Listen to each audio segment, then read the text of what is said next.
คำแนะนำก่อนที่ท่านจะเบิ่งคลิปวิดีโอนี้ขอให้ท่านคลิกเข้าปุ่มสมัครใจคือปุ่มนี้หรือว่าปุ่ม subscribe เพื่อจะได้ติดตามวิดีโอตอนต่อไปเมื่อใดข้าพเจ้าอัปโหลดวิดีโอเข้าไประบบจะแจ้งหาท่านแล้วท่านจะได้เบิ่งเป็นคนทำอิฐขอเข้าใจ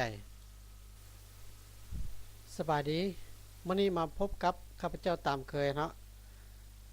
สอนคอมพิวเตอร์ออนไลน์แบบบ่มีค่าใช้จ่ายเรียนฟรีคลิกฟรีโหลดฟรีเนาะมื้อนี้จะพาไปสร้างข้อความหนึ่ง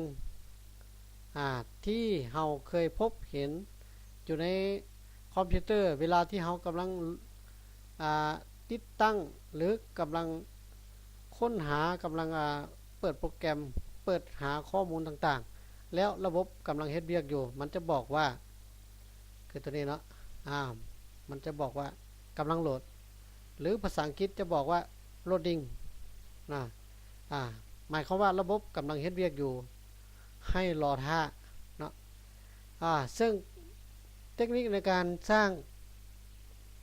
Animation นี้เขาจะสร้างอยู่ในโปรแกรม PowerPoint เนาะสร้างอยู่นี้ได้สามารถไปประกอบกับโปรแกรมอื่นๆได้อยู่ในเว็บไซต์อยู่ในวิดีโอต่างๆบทเรียนการสอนหรือว่าเวียกงานอื่นๆได้อย่างบ่จำกัดเนาะซึ่งจะมีวิธีเทคนิคแนวใดเฮาก็ไปติดตามเบิ่งสังเกตเบิ่งข้อความจะแล่นไปแล่นมาเปลี่ยนสีไป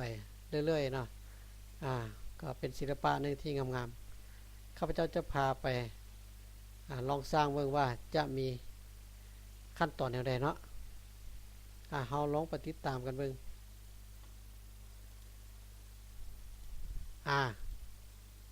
นี่เริ่มใหม่เลยเนาะครับหลังจากเปิดโปรแกรมมาแล้วเขาจะใส่พื้นนี่จะเป็นสีอย่างกระยานะแล้วแต่ความมักความต้องการของแต่ละคนแต่ตอนนี้ข้าพเจ้าทดลองเอาเป็นสีดำให้มันมืดๆแน่เนาะหลังจากนั้นเขาก็เขียนข้อความลงไปนะครับเขียนข้อความลงไปจะเขียนข้อความเป็นภาษาลาวหรือภาษาอังกฤษก็แล้วแต่นะก็ได้คือกันอันนี้จะลองเขียนมึงเห็นแล้วหลังจากเลือกฟอนต์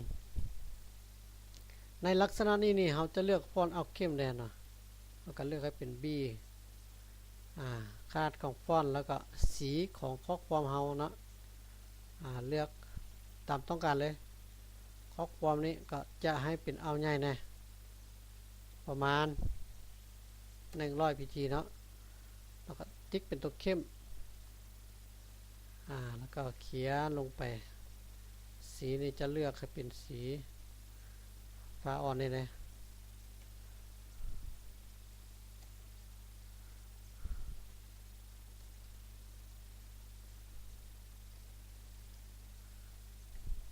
กำลัง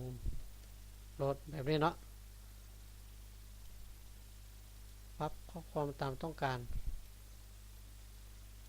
หลังจากเขาเขียนได้แล้วถ้าหากต้องการตกแต่งข้อความเติมเนาะก็สามารถตกแต่งด้วยได้โดยการเข้าหาฟอร์แมตนี้แล้วก็เลือกฟอนต์ตามต้องการนะตัวอย่างตัวนี้เราจะไปกำหนดเพิ่มเติมจะเลือกเป็นสีอย่างก็ได้แล้วแต่นะอันนี้ทดลองมือตัวนี้หลังจากเราเขียนข้อความหมดแล้วเราก็ไปใส่แอนิเมชันให้มันให้ข้อความมันสามารถเคลื่อนที่ได้นะเคลื่อนเองได้โดยการเข้าหาแอนิเมชันตัวนี้เนาะนี่ animations แล้วไปซ่องหาคำว่า font color ตัวนี้เนาะคลิกเข้าไปเลย font color มันจะออกมาเป็นแบบนี้แล้วมาหาเบื้องขวาในบอลการตั้งค่านี่เนาะคลิกเข้าตัวนี้ timing จะเข้า timing ก่อนก็หรือจะเข้า effect option ก็ได้นะเข้าไปเลยนี่ที่นี่เราจะมากำหนดสีสันอยู่นี่เนาะซึ่งจะมีอยู่หลายสีนี่กำหนดได้ตามต้องการเด้กำหนดได้นะแล้วก็ห้องรูป animation text นี้จะเลือกให้เป็น highlighter เอามาเบิ่งใกล้ๆกันเนาะอันนี้มันสีของข้อความเลือกสีใดแล้วแต่ตอนนี้ปรับไปให้เป็น0 second นะส่วนตัวอื่นนี่เขาจะกำหนดหรือบ่กำหนดกันแล้วแต่นะจะให้มีเสียงหรือบ่มีกันแล้วแต่และห้องนี้ animate text ตัวนี้